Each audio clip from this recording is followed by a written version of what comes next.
ఒకరికొకరు.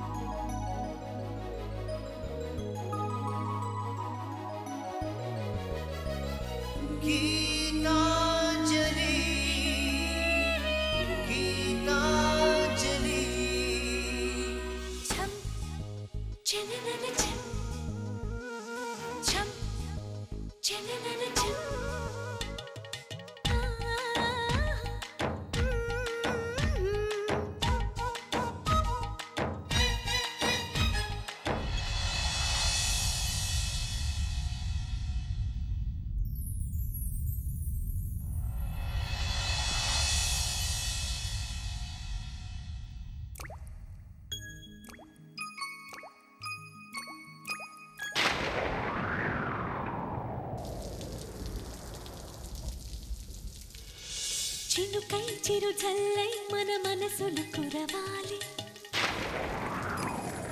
పూవై పొదరిల్లై ఎదలల్లుకు పోవాలి. చినుకై చిరు జల్లై మన మనసులు కురవాలి, పూవై పొదరిల్లై ఎదలల్లుకు పోవాలి. చిటపట స్వరాల హారానా మురిపాల ముత్యాలే మెరవాలి, మురిపాల ముత్యాలే మెరవాలి. అల్లరి ఆశల పల్లకిలో అందాల హరివిల్లు చేరాలి, అందాల హరివిల్లు చేరాలి. తేనె కన్న తీయని చిలిమి నేస్తమా, ఒకరికొకరు ప్రాణమే ఆప్తమిత్రమా. తేనె కన్న తీయని చిలిమి నేస్తమా, ఒకరికొకరు ప్రాణమే ఆప్తమిత్రమా. చినుకై చిరు చల్లై మన మనసులు కురవాలి, పూవై పొదరిల్లై ఎదలల్లకు పోవాలి.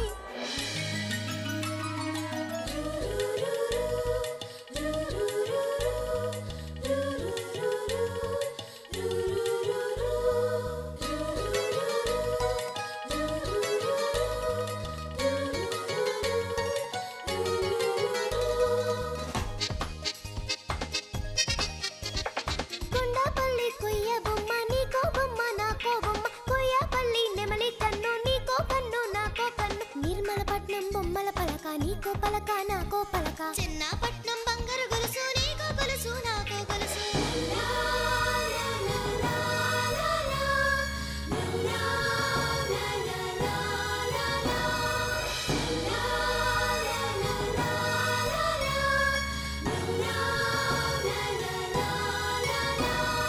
గుండె గూడులో బాధైతే చిరునవ్వు గువ్వ నా తోడంట,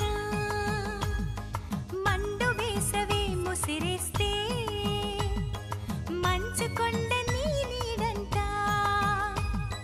కంటి పాపల నవ్వుంటూ కన్నిటి బొట్టుని రానేమో, చిన్నారి స్నేహం ముద్దంటూ నిరుపేద చెట్టుని కట్టావు.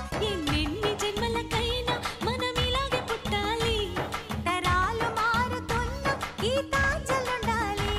ఎన్నెన్ని జన్మలకైనా మనం ఇలాగే పుట్టాలి, తరాలు మారుతున్న గీతాంజలుండాలి, గీతాంజలుండాలి, గీతాంజలుండాలి. చినుకై చిరు జల్లై మన మనసులు కురవాలి, పూవై పొదరిల్లై ఎదలల్లుకు పోవాలి. చిటపట స్వరాల హారానా మురిపాల ముత్యాలే మెరవాలి, మురిపాల ముత్యాలే మెరవాలి. అల్లరి ఆశల పల్లకిలో అందాల హరివిల్లు చేరాలి, అందాల హరివిల్లు చేరాలి. తేనె కన్న తీయని చిలిమి నేస్తమా, ఒకరికొకరు ప్రాణమే ఆప్తమిత్రమా. తేనె కన్న తీయని చిలిమి నేస్తమా, ఒకరికొకరు ప్రాణమే ఆప్తమిత్రమా. చినుకై మన మనసులు కురవాలి, పూవై లలలాల ఎదలల్లుకు పోవాలి. ఇందులో పోలీసులు కలగజేసుకునే అంత పెద్ద విషయం ఏముంది గీత? ఇదేమన్నా దొంగతనమా? అంత తేలిగ్గా తీసుకుంటారేంటండి? అసలు ఇలాంటి అమ్మాయిల వల్లే మన పరువు మర్యాద. అంత మాట అనకండి అమ్మా, ఆ అమ్మాయి నా కూతురే. బాగుంది, చాలా బాగుంది. నువ్వేమో చీర కట్టే వయసున కూతురుంది అంటావు, మీ ఆవిడేమో అసలు మాకు పిల్లలే లేరని చెప్పింది. ఎవరిది కరెక్ట్? ఇద్దరిది కరెక్టేనమ్మా. ఇద్దరిది కరెక్టేనా? అవునమ్మా, మాకు పిల్లలు లేని మాట నిజం. పిల్లలు లేరని నా పెళ్ళం ఏడుస్తూ ఉంటే నా అన్న కూతురుని తీసుకొచ్చి సాకాం. ఆ పిల్లేనమ్మా ఈ గెస్ట్ హౌస్కి వచ్చి పనిచేస్తున్న నా కూతురు. చిన్నప్పటి నుంచి మా కూతురుగానే పెంచాం. అది మా కూతురు కాదని మాకే తెలీదు. అట్లాంటిది మీ కాడ అది నా కూతురు కాదు నా అన్న కూతురని ఎట్టా చెప్పేదమ్మా? Thank God. నువ్వు చెప్పేది నిజమా? నిజమమ్మా, నా మీద ప్రమాణం చేసి చెప్తున్నాను. మరి విషయం చెప్పడానికి ఇంతసేపు పట్టిందేంటి? అడగగానే చెప్పొచ్చు కదా. దాన్ని మా అన్న కూతురని చెప్పడం నాకెట్టం లేదమ్మా. అలా చెప్పడానికి నా మనసు ఒప్పుకోదు. అందుకే చెప్పలేదమ్మా. సరే వెళ్ళు. రామయ్య, ఏంటమ్మా? ఏమీ అనుకోకు. మీ ఆవిడ చెప్పిన దానికి నువ్వు చెప్పిన దానికి పొంతన లేకపోయేసరికి ఆవేశంలో ఏమేమో అనేశాను. పర్వాలేదమ్మా, వస్తానమ్మా. కట్టుకథని కళ్ళకు కట్టినట్టు చాలా బాగా చెప్పావు రామయ్య. లేదంటే ఈ రోజుతో నా చాప్టర్ క్లోజ్ అయిపోయేది. ముగ్గురు జీవితాలను కాపాడినందుకు చాలా థ్యాంక్స్ రామయ్య.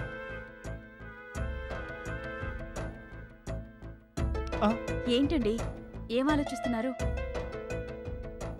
అతను చెప్పిందంతా నిజమా కట్టుకథ అనా? అంతలా చెప్పాక కూడా నమ్మకపోతే మనకు మానవత్వం లేనట్టేనండి. అది సరే గీత, అసలు నువ్వు సడన్గా గుడికి ఎందుకు వెళ్ళావు? మీరిక్కడ లేకపోయేసరికి నాకు బోర్ కొట్టింది, అందుకే వెళ్ళాను.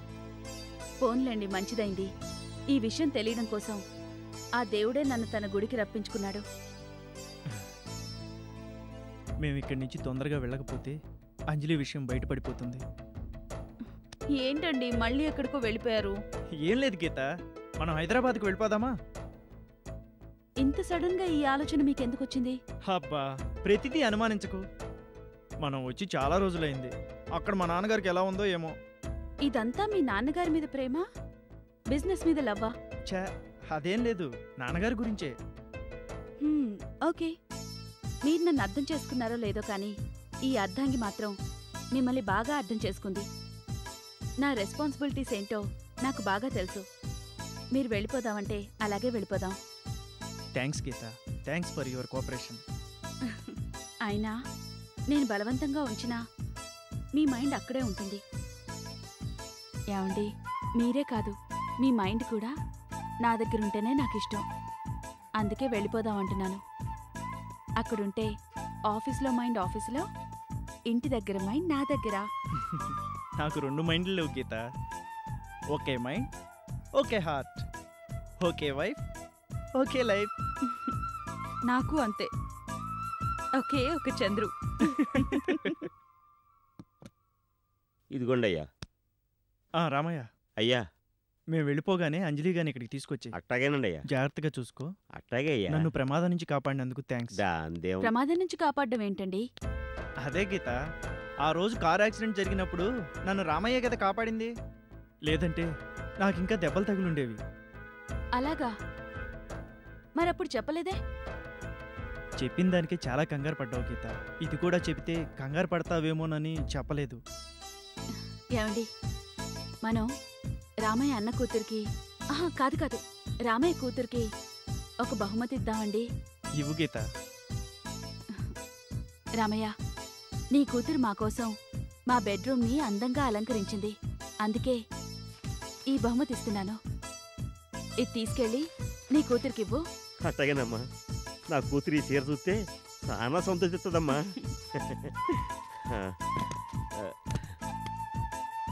వెళ్దామండి. నీదే లేటు. నాకు ఇక్కడి నుంచి ఎప్పుడు వెళ్ళిపోదామా అని ఉంది. ఏ? ఏం లేదు, మళ్ళీ ఏదైనా ప్రమాదం ముంచుకొస్తుందేమోనని. ఇక మీకు ఏ ప్రమాదమూ రాదండి. అంత కరెక్ట్గా ఎలా చెప్పగలవు? లైఫ్లో గండం ఒక్కసారే వస్తుందంట. ఆ గండం గట్టెక్కితే మళ్ళీ రాదు. అమ్మయ్య, అయితే గండం గడిచింది.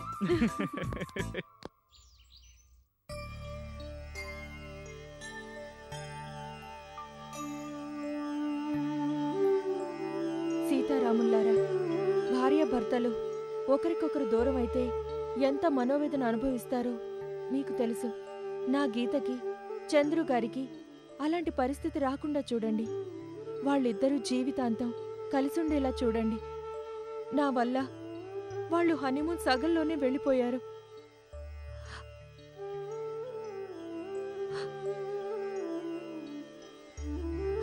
కన్నీళ్లతో దేవుడికి మొక్కుతున్నారేంటమ్మా? మీకిప్పుడు అంత కష్టమే వచ్చిందమ్మా. అబ్బే, నాకే కష్టం రాలేదు. కష్టం లేకుండా కన్నీళ్ళు రావమ్మా. కష్టంతో కన్నీళ్లు రాలేదు, ఆనందం వల్లొచ్చాయి. నన్ను మాయ చేయకండమ్మా. నేను మీకన్నా పెద్దదాన్ని, పేదదాన్ని. కష్టాలు కన్నీళ్ల గురించి నాకు బాగా తెలుసు. దేవుడి ముందు కన్నీళ్ళొస్తే అవి కష్టాలకు గుర్తులు. దేవుడు లాంటి మనిషి ముందు కన్నీళ్ళొస్తే అవి ఆనందానికి గుర్తులు. నాకు చెప్పడం మీకు ఇష్టం లేకపోతే చెప్పద్దు, కానీ కష్టాలు లేవని మాత్రం చెప్పకండమ్మా. నాకు నిజంగా ఏ కష్టం లేదు. నా వల్ల ఎవరికీ కష్టం రాకుండా చూడమని దేవుణ్ణి కోరుకున్నాను. మీ వల్ల ఎవరికి కష్టాలు వస్తాయమ్మా? ఇక్కడున్న 4 రోజులు నేను మిమ్మల్ని గమనించా. ఒకరి వల్ల మీరు కష్టపడతారు గాని మీ వల్ల ఎవరికీ కష్టాలు రావమ్మా. కట్టాలంటే ఎవరు కట్టమొచ్చింది? కష్టాలు లేవు, కన్నీళ్లు లేవు రామయ్య. మీ ఆవిడ గోరంతులు కొండంతులుగా ఊహించుకుంటోంది. ఈ సంగతికేం కాని గీతా చంద్రుగారు వెళ్ళిపోయారా? వెళ్ళిపోయారమ్మా. ఇప్పుడే రైలు ఎక్కించి వస్తున్నాను. Geetha, happy journey. నువ్వు ఎప్పుడు ఊరెళ్ళినా డైరెక్ట్గా నీకు ఈ మాట చెప్పేదాన్ని. ఈసారి ఇండైరెక్ట్గా చెప్పాల్సొస్తుంది. రోజు రోజుకి చాలా దూరం వెళ్ళిపోతున్నావే. అమ్మాయి గారు, వెళ్దామా? ఎక్కడికయ్యా? ఎక్కడికేటే? గెస్ట్ హౌస్కి. ఏదో గీతమ్మ గారు చంద్రబాబు గారు హనీమూన్కి వచ్చారు కాబట్టి ఈ అమ్మగారు ఈడకి వచ్చినారు, కానీ పూర్తిగా ఏడే ఉండిపోతారేటి. ఎప్పటికే పాపం తిండికి నిద్రకి చాలా ఇబ్బంది పడ్డారు. గెస్ట్ హౌస్లో అయితే ఏ లోటు ఉండదు. రామయ్య, నాకిక్కడ కూడా ఏ లోటు లేదు. నువ్వు అనుకుంటున్న వస్తువులు నీ ఇంట్లో లేకపోవచ్చు, కానీ అంతకు మించిన మంచి మనసులున్నాయి. మీరు చూపించే ఆప్యాయత అనురాగాలతో ఎన్నేళ్లైనా సంతోషంగా గడిపేయచ్చు.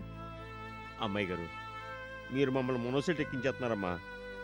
మీ మంచితనం ముందు మేమెంతమ్మా. అమ్మాయి గారు, మీకోసం కాకపోయినా గెస్ట్ హౌస్ కోసమైనా మీరు గెస్ట్ హౌస్లో ఉండాలా. గెస్ట్ హౌస్ కోసమా? అవునమ్మా. మీరు రాకముందు గెస్ట్ హౌస్ చాలా బోసుగా ఉండేది. ఇప్పుడు తమరి వల్ల తోటకు అందం వచ్చి కలకలాడుతుంది. మీరు రాకపోతే ఆడ కుందేళ్ళు పౌరాలు బాధపడతాయమ్మా, మొక్కలు చిన్నపోతాయి. మీరు ఆడి కోసమన్నా రావాలమ్మా. నేనిప్పుడు రాను అనడం లేదు రామయ్య. ఇక్కడ నాకొచ్చిన లోటేమీ లేదు అంటున్నానంతే. నేను ఎస్టేట్కి వెళ్ళొస్తాను, రాగానే సాయంత్రం వెళ్దాం. అట్టాగేనమ్మా. అమ్మగారు చెప్పడం లేదు గాని దేని గురించో చాలా బాధపడుతున్నారయ్యా. ఇందాక దేవుడి ముందు కన్నీళ్లు కూడా పెట్టుకున్నారు. ఏం కష్టం వచ్చిందో పాపం. ఈ లోకంలో కట్టాలు లేని ఎవరికే. మన కట్టాలు తీర్చి ఆ దేవుడికి కూడా కట్టాలు వస్తున్నాయి. నీకు పిల్లలు పుట్టలేదనే బాధ, నాకు నువ్వు బాధపడుతున్నావు అనే బాధ. అలాగే అంజలమ్మకు కూడా ఏదో బాధ వచ్చి ఉంటుంది. అసలు ఆవిడ భర్త ఎక్కడున్నాడయ్యా? ఎందుకే? అమ్మగారి మెళ్ళో తాళుంది గాని ఆవిడేమో ఇక్కడ ఒంటరిగా ఉంటుంది. ఆ బాబు అంజలమ్మని ఒగ్గేశాడేమోనని అనుమానం వచ్చింది. అందుకునే అడిగాను. ఏమోనే, నాకు తెలీదు. ఓ పాలి అయ్యగారు ఏడుంటారని అడిగాను. అమ్మగారు చెప్పడానికి ఇష్టపడలేదు. ఇష్టం లేనప్పుడు మళ్ళీ అడగడం బాగోదని నేను ఇంకెప్పుడూ అడగలేదు. ఆవిడగారు ఉద్యోగం కోసం ఇక్కడికి వచ్చారు, గెస్ట్ హౌస్లో ఉంటున్నారు. నాకంతే తెలుసు. వెళ్ళి అమ్మగారు బట్టలు సర్దు, నాన్న మిగతా సామాన్లు సర్దుతాను. అట్టగేనయ్యా. దీని నోట్లో ఆవగించి కూడా దాగదు. నిజం చెప్తే అందరికీ చెప్పేస్తుంది.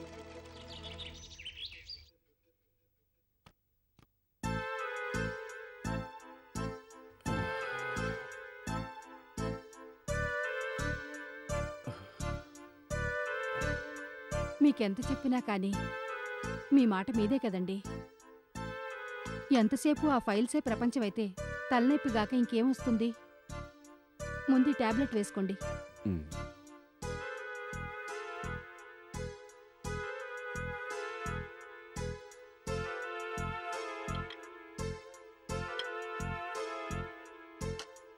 మీరిలా స్ట్రెయిన్ అవుతారనే చంద్రు హనీమూన్కి వెళ్ళనన్నాడు. కోడలికి సపోర్ట్ చేసి వాణ్ణి పంపించి మీరవస్థ పడుతున్నారు. నా అవస్థ కన్నా వాళ్ళ ఆనందం ముఖ్యం. 60 ఏళ్ళు వచ్చినా నాలా వ్యాపారం చేసుకోవచ్చు, కానీ ఈ వయసులో హనీమూన్కి వెళ్ళగలడా? ఏ వయసులో జరిగే ముచ్చట ఆ వయసులో జరిగితే బాగుంటుంది. ఇది మీరు ఎప్పుడూ చెప్పే మాటే గాని నేను వాడికి ఫోన్ చేయనా? ఎందుకు? త్వరగా రమ్మని చెప్తాను. నాకు కూడా వాణ్ణి చూడాలనుంది. వాడిప్పుడు నీ కొడుకు మాత్రమే కాదే, ఓ అమ్మాయికి భర్త కూడా.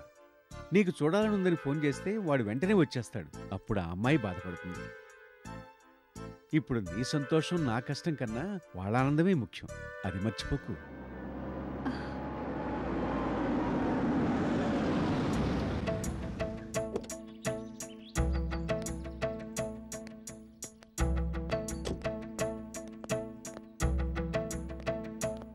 ఇదేంటి వీళ్ళు అప్పుడే వచ్చేశారు?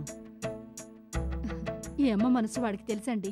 అందుకే నాకు చూడాలనిపించగానే గుమ్మల్లో ఉన్నాడు. బాగున్నారా అత్తయ్య? బాగున్నానమ్మా. ఏంట్రా ఫోన్ చేయకుండా సడన్ గా వచ్చేశారు? మిమ్మల్ని సర్ప్రైజ్ చేద్దామని. గీత, హనీమూన్ బాగా జరిగిందా అమ్మా? ఏమ్మా మా వాడు నిన్నేమన్నా తొందర పెట్టాడా? అలాంటిదేం లేదు మావయ్య. ఇప్పటికే చాలా లేట్ అయింది. లేట్ అవడం ఏంటమ్మా, ఇంకో వారం ఉండి రావాల్సింది. ఉందామనే అనుకున్నాం, కానీ చెప్పమ్మా, వీడున్నాడని భయపడకు. బిజినెస్ పనులున్నాయంటూ వీడు లాక్కొచ్చేశాడు కదూ? అదేం లేదు నాన్నగారు, గీతే నన్ను లాక్కొచ్చేసింది. గీత? అవును నాన్నగారు, ఇక్కడ ఉండగా హనీమూన్ కోసం తొందరపడిందా? అక్కడికి వెళ్ళాక మీరెవరూ లేకుండా మేమిద్దరమే ఉంటాం బోరుగా ఫీల్ అయింది. అవునా? అంతేకాదమ్మా, అక్కడికి వెళ్ళాక మీకు దూరమైన ఫీలింగ్ కలిగిందట. అందుకే తొందరగా వెళ్ళిపోదాం అంది.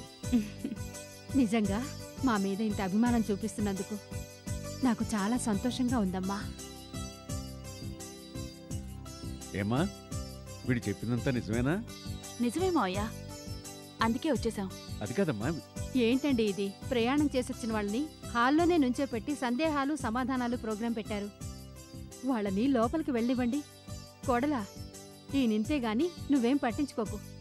మీరెళ్ళి ఫ్రెష్ అప్ అయ్యండి. అలాగే. ఇన్ని ఫైల్స్ ఉన్నాయేంటి? మీరు చూస్తున్నారా? మిమ్మల్ని రెస్ట్ తీసుకోమన్నాగా. అర్జెంటుగా. అబ్బా, ఆ విషయాలన్నీ తర్వాత మాట్లాడుకోవచ్చురా. అమ్మాయిని లోపలికి తీసుకెళ్ళు. అలాగే రాగీత. అసలు వీళ్ళిద్దరూ సడన్ గా ఎందుకు వచ్చేశారు?